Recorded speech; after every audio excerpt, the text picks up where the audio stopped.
एक नई वीडियो के साथ आज मैं फिर हाजिर हूं, आपका होस्ट दोस्त विक्रांत जोशी। आपका स्वागत करता हूं मेरे रिव्यू मास्टर में, जिसमें हम लेके आते हैं वर्ल्ड अफेयर्स और डिफेंस की दिन भर की टॉप खबरें। तो चलिए जान लेते हैं। सबसे पहले हम लोग बात करेंगे डिफेंस एक्विजिशन काउंसिल की एक्सेप्टेंस ऑफ नेसेसिटी, जो कि जारी की गई है कुछ 13,165 करोड़ रुपए के लिए, प्रोजेक्ट के लिए, जिसमें कि 87% जो खर्च होगा वो भारतीय माल पर होगा, भारतीय सामान पर होगा, डिफेंस इक्विपमेंट्स पे होगा। बाकी 13% हम फॉरेन से खरीदेंगे या उसके कुछ पार्ट फॉरेन से खरीदेंगे। अब जाके इनको प्रोक्योर करने का जो काम है वो स्टार्ट किया जाएगा और उन रिस्पेक्टिव कंपनीज से इसका कॉन्ट्रैक्ट साइनिंग होगी।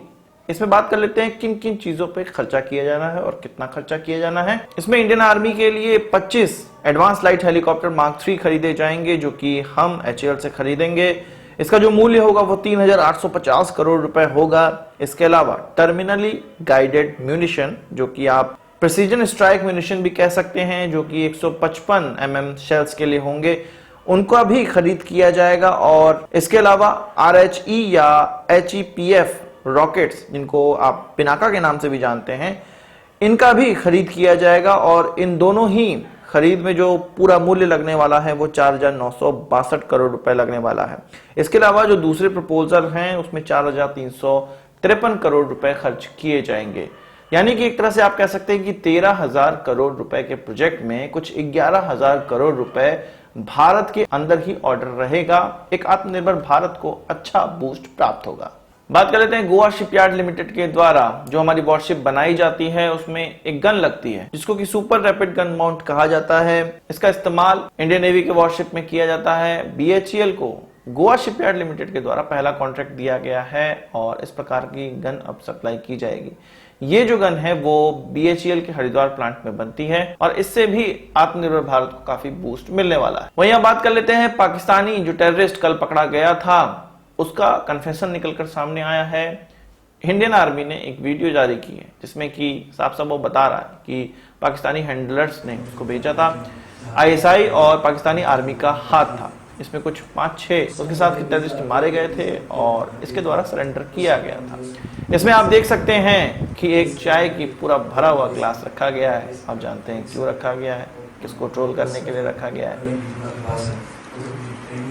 पाकिस्तान आर्मी के बटाई से लगा था उसमें ट्रेनिंग दी हमको जो फायर करें, फायर और फायर में फायर कैसे करते हैं ट्रेनिंग किया। तो हमारा 9 लड़के थे, 9 लड़कों की फोटो ले एरिया फॉलो कर आप हमारा उसको तस्वीर साइन की। इसलिए तस्वीर साइन करने के बाद उन्होंने मुझे सेलेक्ट किया। मेरा नाम था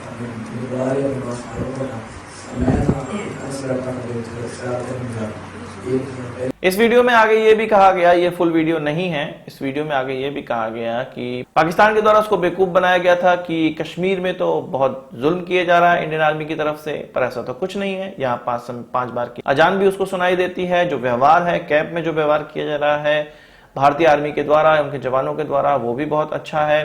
उसको ये बताया गया था कि कश्मीर में हर जगह हत्याएं हो रही हैं, खून खराबा हो रहा है, पर ऐसा तो कोई चीज नहीं हो रहा है। वो ये अपील कर रहा था कि जिस प्रकार से हैंडलर्स ने उसको इंडिया भेजा है उसी प्रकार से वो इंडिया से उसको बाहर निकाले।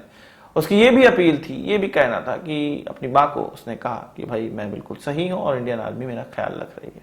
खैर, ये जो वीडियो पार्ट था वो सीधे सीधे इंफॉर्मेशन वॉरफेयर को दिखाता है।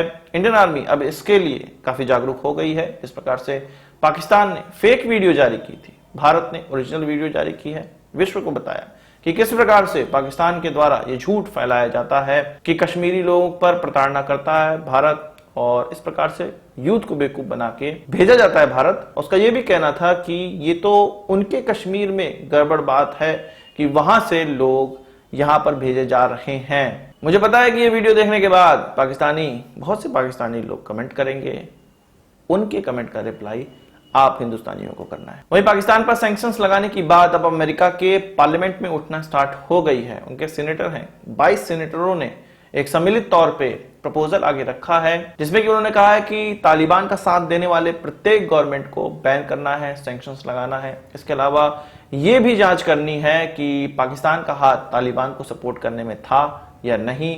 इसके अलावा वो ये भी चाह रहे हैं कि प्रेसिडेंट के ऑफिस की तरफ से ये रिपोर्ट भी बनाई जाए कि किस प्रकार से वो भारत के साथ कॉपरेशन आगे बढ़ा सकते हैं जिससे कि इस क्षेत्र में जो भी टेररिस्ट एक्टिविटी हो सकती है या अमेरिका में टेररिस्ट एक्टिविटी हो सकती है उसको मिनिमाइज किया जाए। यानी कि इस पूरे के पूरे प्रपोजल में सीधी सीधी बात यह है कि तालिबान का साथ देने वाले लोगों पर सैंक्शंस की बात की जा रही है, भारत के साथ दोस्ती बढ़ाने की बात की जा रही है। तो इस घटना से साफ साफ पता चलता है कि पूरे विश्व में और खासकर अमेरिका में ये मैसेज जा चुका है कि पाकिस्तान के द्वारा तालिबान को सहायता की गई है, हेल्प की गई है, और FATF में हम ये देख सकते हैं कि पाकिस्तान को ब्लैकलिस्ट भी किया जाए। वैसे पाकिस्तान तो अपनी मौत खुद ही मर रहा है। एक नई रिपोर्ट, उन्हीं की मीडिया में रिपोर्ट निकलकर सामने आई कि 122 बिलियन डॉलर का उनको कर्ज हो चुका है, एक्सटर्नल कर्ज, मतलब देश से बाहर का कर्ज ये है। ये कहा गया है कि ये हिस्टोरिक हाईएस्ट कर्ज है, मतलब किसी भी समय का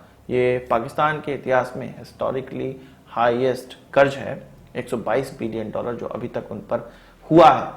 इसका मतलब है कि उनकी GDP के मुताबिक कुछ 39% उनका कर्ज जा चुका है। बहुत से पाकिस्तानी ये कहेंगे कि भारत पर तो कुछ 500 बिलियन डॉलर का कर्ज है, पर भारत की इकोनॉमी, भारत की GDP की अगर तुलना बात की जाए तो ये कुछ 19 से 20% ही होता है। और फॉरेन एक्सचेंज की बात की जाए तो भारत का फॉरेन एक्सचेंज कुछ 620 बिलियन डॉलर से भी ज्यादा बढ़ चुका है। वहीं अगर पाकिस्तान के फॉरेन रिजर्व की बात की जाए तो वो कुछ 15 से 18 बिलियन डॉलर के बीच में घूम रहा है। वहीं एक और चीज निकलकर सामने आई है, पाकिस्तान अफगानिस्तान को बहुत सारी सुविधाएं देना चाहता है, एड्स देना चाहता है, पर वो दे नहीं पा रहा है। उसका ये कहना है कि तालिबान रिजीम को जो रिकॉग्निशन नहीं मिल रहा है विश्व से, इस कारण से ये सारी प्रॉब्लम हो रही है। वो ये कहना चाहते हैं कि हम उनको फाइनेंशियल मदद भी करना चाहते हैं, उनको टेक्निकल मदद भी करना चाहते हैं और ह्यूमैनिटेरियन मदद भी करना चाहते हैं, पर इस तरह की चीज हो नहीं पा रही है।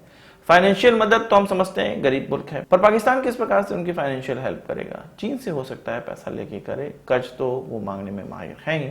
चीन हो सकता है बैकडोर से उनको सपोर्ट कर रहा हो, पर टेक्निकल हेल्प की अगर यहाँ बात करें तो अफगानिस्तान में तालिबान रिजीम आने से पहले वहां के जितने टीचर थे, वहां के जितने डॉक्टर थे, इंजीनियर थे, इलेक्ट्रिसिटी विभाग चलाने वाले थे, अन्य सरकारी विभाग चलाने वाले लोग वहां से भाग गए।